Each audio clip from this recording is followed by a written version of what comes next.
बिस्मिल्लाहिर्रहमानिर्रहीम। अस्सलाम वालेकुम नादरीन, आप यूट्यूब चैनल देख रहे हैं। मैं इमरान खान हूँ। नादरीन, पंजाब में एक बदतरीन सैलाबी सूरत हाल बनी हुई है। पंजाब के 3 ऐसे दरिया हैं जहाँ पे पानी बहुत बड़ी मिकदार में आया और ये इंडिया की सरजमीन से पानी पाकिस्तान में दाखिल हुआ है। इनमें 2 दरिया वो हैं सिंध तास मुआहदे के मुताबिक उनका पानी भारत का हक है, वो उस पानी को रोक सकता है, वहाँ पे वो डैम्स बना सकता है। तो भारत ने वहाँ से पानी छोड़ा है और ये हो सकता है, यानी भारत के लिए ये तो लाजिम था कि इसका पानी वो रोक सकता है, ये तो उसको हक था, लेकिन ये वो बाउंड नहीं था कि वो इस पानी को नहीं छोड़ेगा। हाँ, ये ज़रूर था कि भारत जब पानी को छोड़ेगा तो वो आगाह कर देगा, जी हम पानी छोड़ रहे हैं तो पानी आ रहा है। तो भारत ने कुछ जगहों पे आगाह भी किया। ऐसा नहीं है कि भारत ने बिल्कुल पाकिस्तान को इत्तला नहीं दी और पाकिस्तान को अंधेरे में रखा है, लेकिन ये बारिशें एकदम हुई हैं और बहुत ज़्यादा बारिशें हुई हैं और गुज़िश्ता चंद दिनों से इसकी प्रेडिक्शन मौजूद थी। यानी 19 तारीख को मुझे अच्छी तरह याद है कि ओन अब्बास साहब ने असम्बली में खड़े होकर ये बात बताई थी, सेनेटर ने, कि सैलाबी सूरत हाल पैदा हो रही है और उनके अंदाजे के मुताबिक जनूबी पंजाब और सिंध 1 सितंबर तक डूब जाएंगे और वहाँ पे सूरत हाल बहुत ख़राब हो जाएगी। तो हुकूमत को होश के नाखून लेने चाहिए और उस तरफ तवज्जो देनी चाहिए। तो इसका आइडिया तो था। महकमा मौसमियात जो काम कर रहा था, जो बैनुल अक़वामी रिपोर्ट्स आ रही थी, वो ये बता रही थी कि यहाँ पे इस रीजन में अनएक्सपेक्टेड रेन्स होंगी, बहुत तेज़ी से बारिशें होंगी, क्लाउड बर्स्ट होंगे और ये जो पानी है ये नीचे की तरफ आएगा और अब वो पानी कश्मीर की तरफ से निकल के नीचे आ रहा है। इसमें जो भारत से पाकिस्तान में पानी दाखिल हुआ दरिया सतलुज में, उसने बहुत बड़ी तबाही फेरी है। पसरूर हो या कसूर हो या आगे बहुत सारे देहात हैं, ये लगभग सैकड़ों देहात हैं जो ज़ेरे आब आ गए हैं और यहाँ पे बहुत नुकसान हुआ फसलों का, क्योंकि ये सारा जो एरिया है ये पंजाब की फूड बास्केट है। यानी अगर मैं आपको ये बताऊं कि बहावल नगर तक डूब गया है तो ये बिल्कुल दुरुस्त इतला है कि बहावल नगर में भी बहुत सारे जो देहात हैं वो पानी से भर गए हैं और फसलें तबाह हो गई हैं। किसानों के ट्यूबवेल तबाह हो गए, उनकी फसलें तबाह हो गई, उनकी जो खड़ी फसलें हैं उनमें पानी घुस गया है। मशीनरी जो किसानों की है बहुत कीमती, वो तबाह हो गई है। मवेशियों का बहुत नुकसान हुआ। यानी इस दरिया में बहते हुए बेशुमार हमने देखा कि मवेशी आ रहे हैं और उनमें से बहुत सारों की लाशें हैं जो दरिया में बह रही है। अब एक एक जानवर जो है वो अभी बहुत लाखों रुपए का है। मवेशी बड़े कीमती है लेकिन उनका नुकसान हो रहा है। दरिया रावी, इसमें बड़े अरसे के बाद इतनी तुगयानी देखी गई है और रावी का पानी पूरा करने के लिए हम दरिया चनाब से लेकर आते थे पानी, लेकिन रावी में जब भारत ने पानी छोड़ा तो ये साइफन के पास से नीचे, आप पहले तो आप शुरू हो जाए ना ऊपर नारोवाल वाली साइड से, तो बड़ा खौफनाक वहाँ पे सैलाब था। जस्सड़ वाली साइड पे बड़ा खौफनाक सैलाब था। फिर ये काला शकाकू की तरफ आता है नीचे से, फिर ये लाहौर से गुजर के आगे जाएगा हेड बल्लो की और वहाँ से फर्दर आगे की तरफ मूव करेगा, दरिया सिंध की तरफ जाएगा पंजाब को क्रॉस करता हुआ।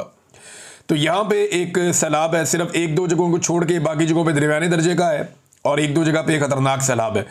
जो सबसे ज़्यादा मुश्किल सूरत हाल बनी है वो दरिया चनाब में बनी है। अब ये पानी का जो है ना, मुकम्मल पाकिस्तान का हक है इस पानी पर, इसमें भारत पानी रोक नहीं सकता। हुआ ये है कि अगर भारत पानी ना रोकता तो ये फ्लो के साथ पानी आता रहता और काफ़ी दिनों में ये पानी गुजरता। भारत ने दरिया चनाब के ऊपर बंद बांध के पानी कई जगह पे रोका हुआ है।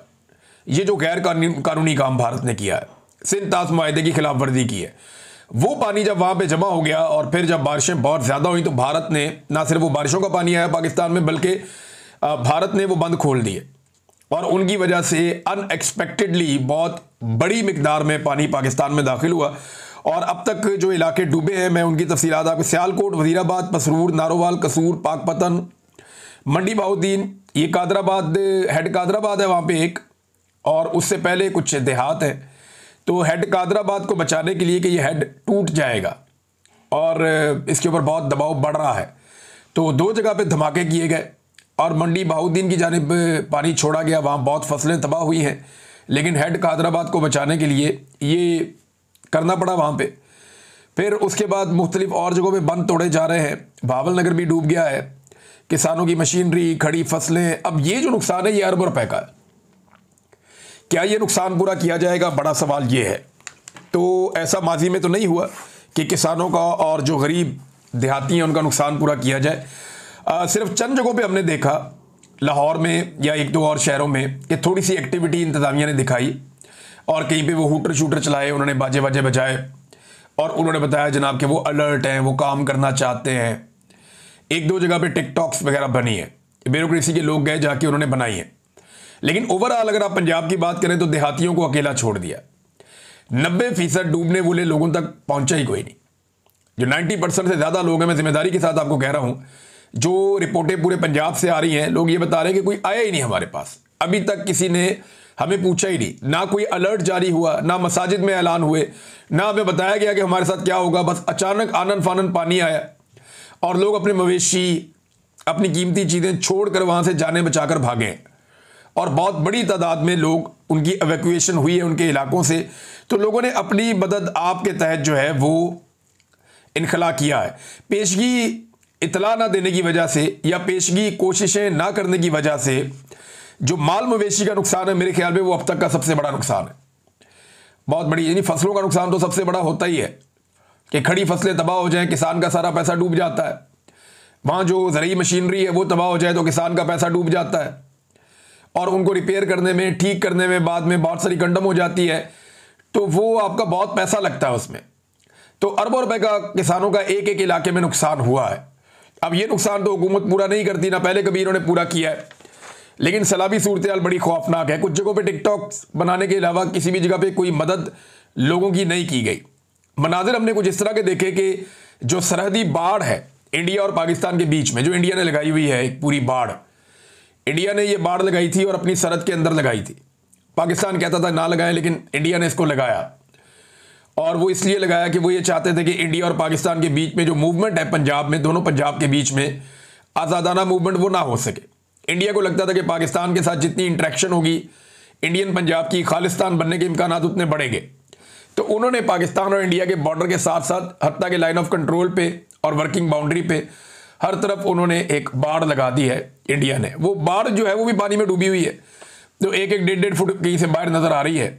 बाकी वो सारी बाढ़ जो इंडिया ने लगाई वो भी पानी में डूबी है। अब अंदाजा करें, ये 13 फुट 15 फुट की जगह से इतनी ऊंची ये बाढ़ है और वो खुश्क इलाका है, वो कोई दरिया के अंदर नहीं है। तो वहां पे जो है वो बाढ़ भी डूबी हुई है। ये इतना ज्यादा पानी आया, बारिशें इतनी अनएक्सपेक्टेड हुई हैं क्लाइमेट चेंज की वजह से। फिर दूसरा ये है कि पाकिस्तान के पास ऐसा कोई मैकेनिज्म नहीं है कि पाकिस्तान इजाफी पानी को स्टोर कर सके। यानी बहुत सारे डैम जो पाकिस्तान को बनाने चाहिए थे, पाकिस्तान ने बदकिस्मती से वो डैम नहीं बनाए। अब इमरान खान के 3 साल बिना डाल दें मौजूदा एस्टेब्लिशमेंट के, जनाब इमरान खान ने 3 साल में डैम नहीं बनाए, 3 साल में नहीं बनते डैम। हालांकि इमरान खान साहब को जो हुकूमत मिली तो उन्होंने बहुत सारे डैम शुरू किए, लेकिन जो एक्चुअली डैम बनता है वो तो डैम बनने में 10 साल 15 साल कम से कम इतना टाइम लगता है बड़े डैम बनने में। और इमरान खान साहब को तो 3 साल होश ही नहीं आने दी, बीच में कोरोना वायरस भी आ गया 1.5 साल, और इसके बावजूद उन्होंने बहुत सारे पानी जखीरा करने के स्टोरेज बनाए। खैबर पख्तूनख्वा में बहुत सारी मिसालें आपको मिलती हैं, हत्ता कि वो पंजाब में भी काम करना शुरू करने लगे थे, लेकिन फिर जो उनके साथ हुआ वो आप सब अच्छी तरह जानते हैं। अब हमारे पास एक तरबेला और मंगला के अलावा डैम नहीं है बड़ा कोई। हमें बड़े डैम्स बनाने थे जो हमने नहीं बनाए। ये डैम्स हमने क्यों नहीं बनाए, इसकी एक सादा वजह मैं आपको बताता हूं कि आईपीपी से बहुत पैसा आता है, सरमायाकार बहुत पैसा देते हैं। ये जो आईपीपी होते हैं ना, इन्हें आप कहते हैं ये बिजली बनाने के किराए के कारखाने। ये जो बिजली बना के बेचते हैं ना, तो सरकार इनको पैसा देती है बिल की मद में। अब आईपीपी की वजह से पाकिस्तान में बिजली बहुत महंगी है, बहुत महंगी है। इतनी महंगी है कि आप 1 यूनिट इस्तेमाल करें तो आपको 3 या 4 यूनिट के पैसे देने पड़ते हैं, और वो भी कई गुना ज्यादा पैसे देना पड़ते हैं। यानी बिजली वैसे महंगी हो गई और वो भी आप 3 गुना ज्यादा पैसे दे रहे हैं, और कैपेसिटी पेमेंट आप दे रहे हैं, इजाफी पैसा दे रहे हैं। जो बिजली वो नहीं बना रहे वो पैसा भी आप उनको दे रहे हैं। तो इसमें आईपीपी में कमीशन बहुत बड़ा होता है। एस्टेब्लिशमेंट भी लेती है, हुक्मरान भी लेते हैं, सियासतदान भी लेते हैं, ब्यूरोक्रेट्स भी लेते हैं, सारे अपना अपना कमीशन निकालते हैं। हर किसी की जेब में अरबों रुपया जाता है। तो ये अरबों रुपया कमाने से उनको फुर्सत नहीं थी। अगर वो डैम्स बनाते तो ये अरबों रुपए की दिहाड़ियां बंद हो जाती। लिहाजा उन्होंने डैम बनाने के बजाय आईपीपी लगाने पसंद किए। पाकिस्तान की जरूरत थी 20,000 22,000 मेगावाट, लेकिन इन्होंने आईपीपी लगाए 45,000 मेगावाट के। वजह क्या है? वजह यह है कि जितने ज्यादा आईपीपी लगाएंगे उतना ज्यादा कमीशन मिलेगा, और ज्यादातर आईपीपी भी अपने फ्रंटमैनों के जरिए से लोगों ने लगवाए हुए हैं।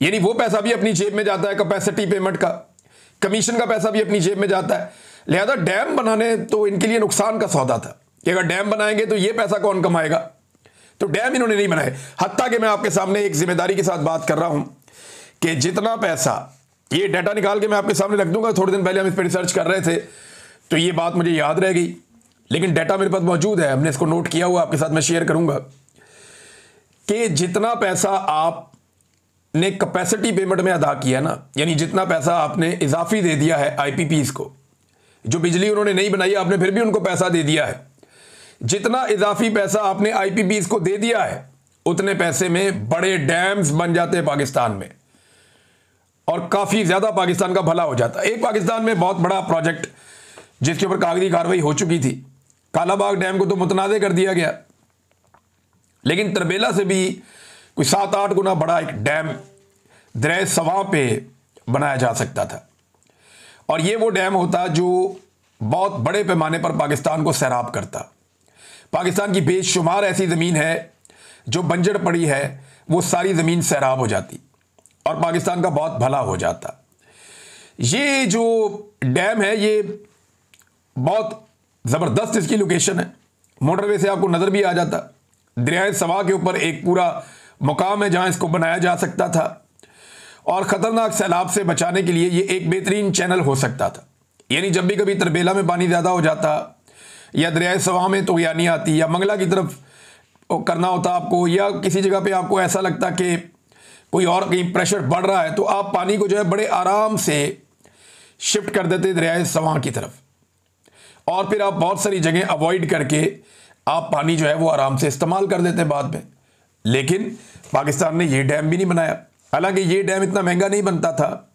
मेरे पास एक दफ़ा कुछ टेक्निकल लोग आए थे और उन्होंने आकर मुझे इसकी सारी ब्रीफिंग दी थी। उन्होंने बताया था कि ये डैम पाकिस्तान में बनना चाहिए और अगर ये डैम बन गया तो सॉल्ट रेंज के साथ साथ पूरा जो पंजाब का अपर पंजाब का इलाका है वो सारा ना सिर्फ बेहतरीन तरीके से सैराब हो जाएगा बल्कि जो सैलाबों के बड़े बड़े खतरात हैं वो बड़े लंबे अरसे तक के लिए टल जाएंगे और सैकड़ों साल तक पाकिस्तान को फायदा होगा।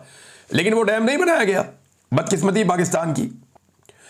अब नाज़रीन सैलाब जाएगा किस तरफ, ये बात आप याद रखिएगा कि ये सैलाब अल्टीमेटली पहुंचेगा दरिया सिंध में और ये सारे दरियाओं का पानी जाकर पाकिस्तान का इकट्ठा होता है दरिया सिंध में, जनूबी पंजाब। तो जनूबी पंजाब में सैलाब आ सकता है, लेकिन अभी आपके पास 2 दिन या 3 दिन बाकी हैं।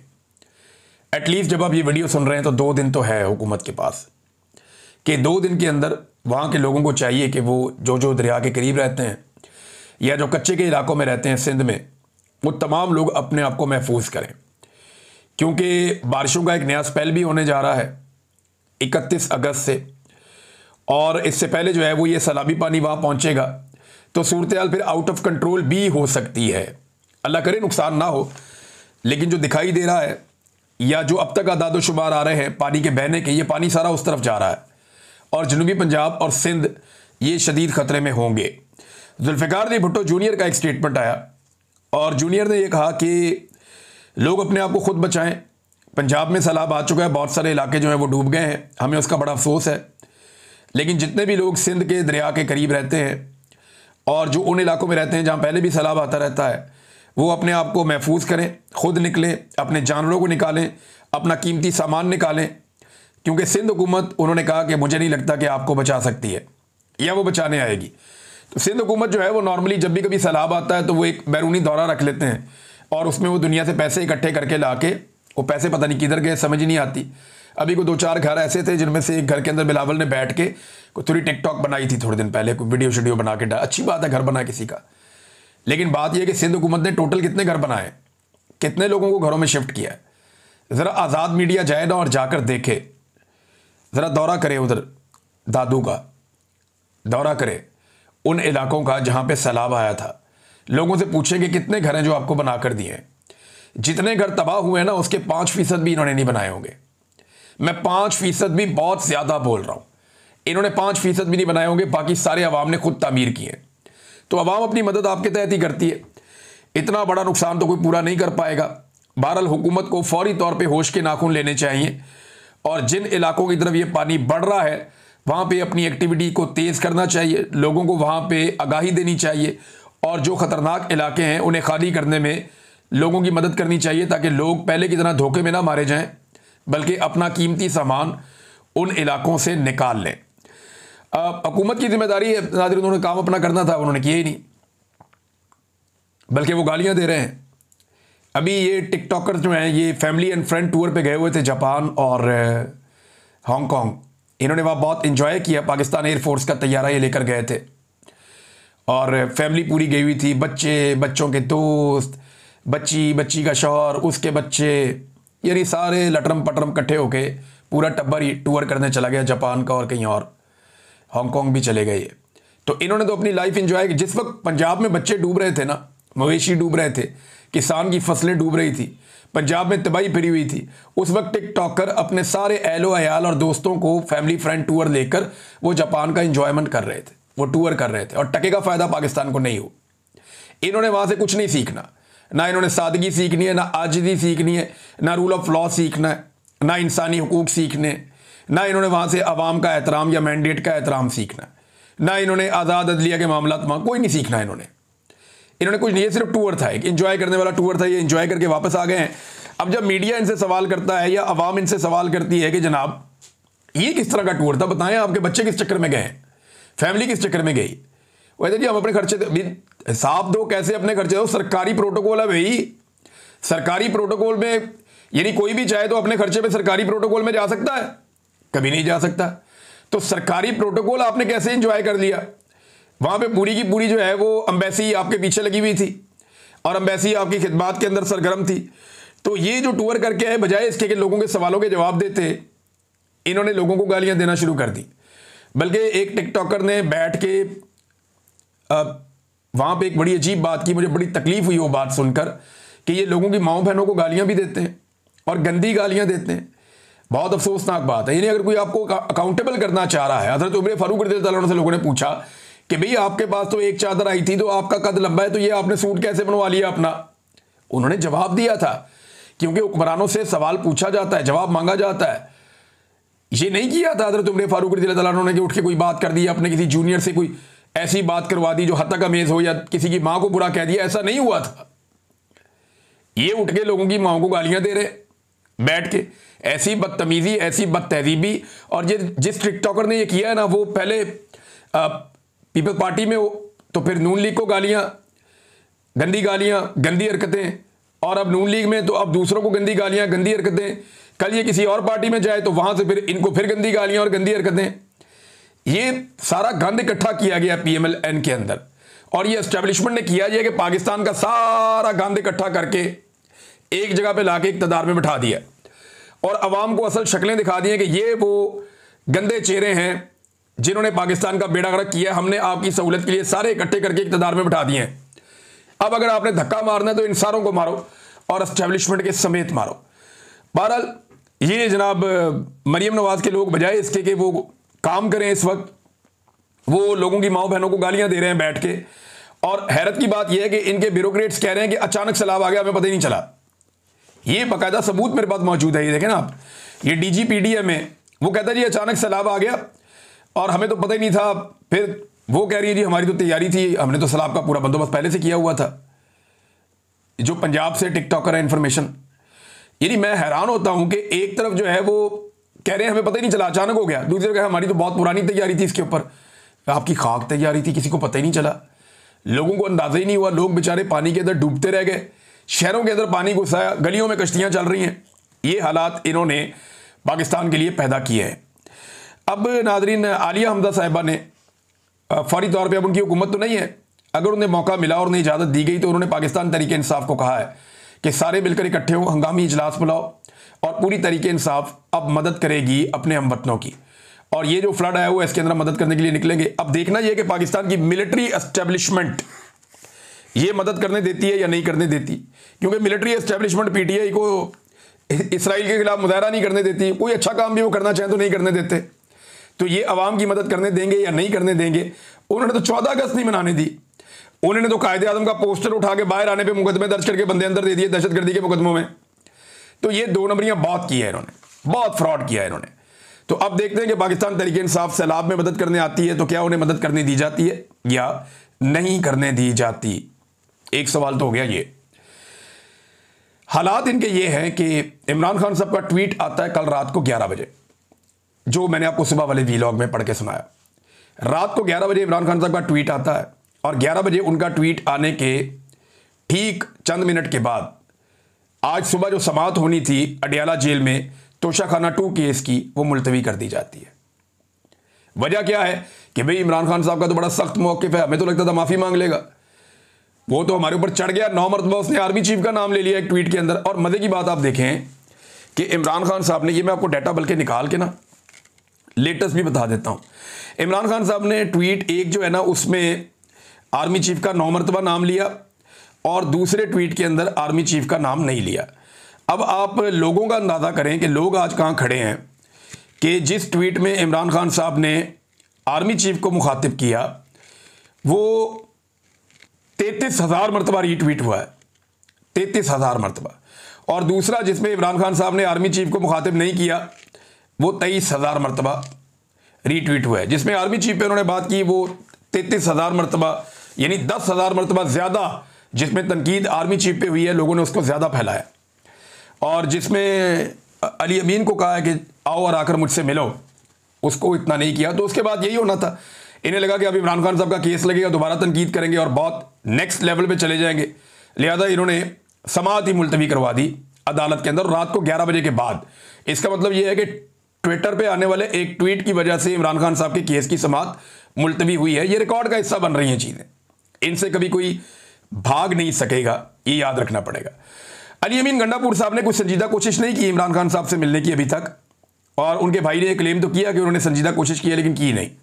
सीरियस बात तो यह है कि उन्हें संजीदा कोशिश करनी चाहिए, सुप्रीम कोर्ट भी जानी चाहिए, हर जगह जाके उन्हें जोर लगाना चाहिए। देखें ना, मिर्ज़ा अफरीदी का लाहौर वाला जो फार्म हाउस है वहाँ पे ये पूरा काफिला लेकर पहुँच गए, लेकिन आज तक अडियाला जेल तक वो काफिला नहीं पहुँच सका। यानी वो काफिला निकलता है, रावलपिंडी इस्लामाबाद को क्रॉस करता है और लाहौर पहुँच जाता है, लेकिन वो काफिला रावलपिंडी में मौजूद अडियाला जेल तक नहीं पहुँच सकता। कई मरतबा MPs और MNAs ने कहा जी हम सारे इकट्ठे होकर वहाँ पर आएंगे बाजमात, लेकिन आज तक ये वहाँ पे नहीं जा सके, कोई दबाव नहीं बढ़ा सके। मैं आपको ये शर्तिया कहता हूँ कि अगर अली अमीन गंडापुर साहब चाहें कि इमरान खान साहब से उनकी मुलाकात करवाई जाए तो 48 घंटे बहुत ज़्यादा हैं, उससे पहले मुलाकात हो सकती है। और भाई सूबा का वज़ीर आला कोई अर्दली नहीं लगा हुआ, सूबे का वज़ीर आला है। अब अर्दली बनना चाहे तो अपनी मर्जी है, लेकिन सूबे का वज़ीर आला है वो कोई ऐसे ही वो छोटा मोटा चपड़ासी नहीं है, सूबे का वज़ीर आला है, उसके पास इख्तियारात है और बड़ी तगड़ी पार्टी है, बहुत लोग हैं। अगर वो चाहे तो 48 घंटे के अंदर मुलाकात कर सकता है अली अमीन गंडापुर, लेकिन मुझे नहीं लगता कि वो इमरान खान साहब से मुलाकात करने में संजीदा है। देखिए ना, जो संजीदा थे उनकी मुलाकात हो गई। अलीमा खान ने कई महीने जोर लगाया, बार बार गिरफ्तार हुई, बार बार हिरासत में लिया गया, उनको तशद्दुद का निशाना बनाया गया, उन्हें तकालीफ दी गई, लेकिन वो डटी रही, उसकी मुलाकात हो गई। अली अमीन गंडापुर इससे 10% भी एफर्ट करते तो मुलाकात हो जाती, लेकिन मुझे नहीं लगता कि वो इमरान खान साहब को इस वक्त शायद फेस करना चाह रहे हैं। हाँ, मजबूरन उन्हें करना तो पड़ेगा अब आने वाले दिनों में। नाज़रीन, पब्लिक अकाउंट कमेटी जो है वहाँ से जो चेयरमैन है जुनैद अकबर साहब, उन्होंने भी इस्तीफ़ा दे दिया है। पाकिस्तान तहरीक इंसाफ के बाकी लोगों ने भी कायमा कमेटियों से इस्तीफ़े दे दिए इमरान खान साहब के कहने के ऊपर। और ये एक बड़ा फैसला है इमरान खान साहब का कि सिस्टम की जितने बेनिफिट्स हैं वो छोड़ दिए जाएँ। बल्कि जुनैद अकबर साहब ने और बड़ी सख्त बातें की हैं, वो क्योंकि सैलाब की सूरत हाल है, इस पर बात कर रहे हैं। अगले वीलॉग में आपको बताऊँगा। अब तक के लिए इतनी, अपना ख्याल रखिएगा, अपने चैनल का भी। अल्लाह हाफ़िज़।